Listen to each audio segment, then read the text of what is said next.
खाजा दामी सही हो थर्मस थर्मस ओके ओके तपाईँसँगै राख्नु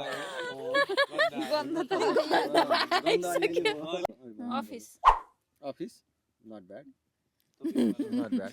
म चाहिँ अलि टाढा टाढा जान्छु अलिअलि बुझ्ला नै तिमी बुझ्ने सधैँ टाढा इरफान खान है म के चाहिँ हो त यस्तो भनेको त्यो चाहिँ इन्डियन हिरो ए दिनको एकचोटि सही हो सही हो भात भात त्यही भने खाजा भात अहिले दाल तरकारी प्लेट ल ओके ओके कडा कडा प्लेट त चाहियो नि त गन्ध त आयो गन्ध बच्चा बच्चा ओके ओके ए बच्चा अरे ठिक ठिकै हो म त अब टाढा टाढै जान्छु है म चाहिँ टाढै टाढै जान्छु मम्मी है बच्चा अनि मम्मी भन्ने होला दिनको कहिलेकाहीँ दुईचोटि अब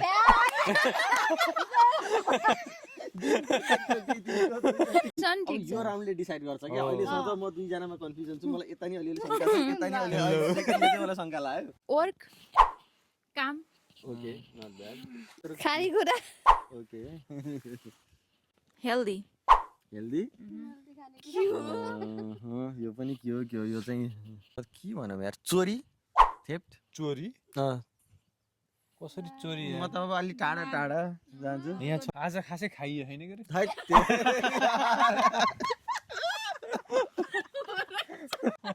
नट ब्याड होइन ब्रो ब्रो होइन म बुझेछु यो कुरा ऊ हो के अबे यो अँ? मेरो त यता हो मेरो त यता हो 100% सन्दीप लौ कसरी कस्तो आज खाइ होइन भने चाहिँ सन्दीप होइन भनेको कसरी खाइयो त नि रक्षा बल्ल पो खाने हो र चिया बनाएर यिनीहरू कस्तो नबुझेका हुन् कि होइन र अब चाहिँ डिसाइड गरौँ अब चाहिँ डिसाइड गरौँ भोटिङ गरौँ न त थर्मस प्लेट अनि अर्को के भन्नुभएको थियो खानेकुरा खानेकुरा अनि उहाँले त दिनको एकचोटि दिनको दुईचोटि आज खाएको छैन यता हो कि म चाहिँ सन्दीप है यता यता म चाहिँ अस्मिता आई एम स्टिल कन्फ्युज ल अब आफ्नोले डिसाइड गर्छ है दुई दुई भोट छ दुई दुई भयो ल अब तपाईँले जता हो त्यतै हो ल सन्दीप अरे इम्पोस्टर भएको छ यार तिमी है इम्पोस्टर इम्पोस्टर कस्तो जित्यो नि इम्पोस्टरले अस्मिता हो नि लन्च बक्स भनेको खाजा होइन खाजा कहाँ खाजा आज हामीले भात पो खाइयो र भनेको त भाँडा हो त्यसको वरिपरिको पो त लन्च बक्स भनेको खाजा हो लन्च बक्स भनेको खाजालाई नै भाँडा हो लन्च बक्स भनेको खाजालाई नि भाडा हो खाजा हो खाजा कहाँ लन्च बक्स भनेको लन्च होइन नि रहेछ एकचोटि दिनको दुईचोटि भन्नु पो मलाई थाहा यति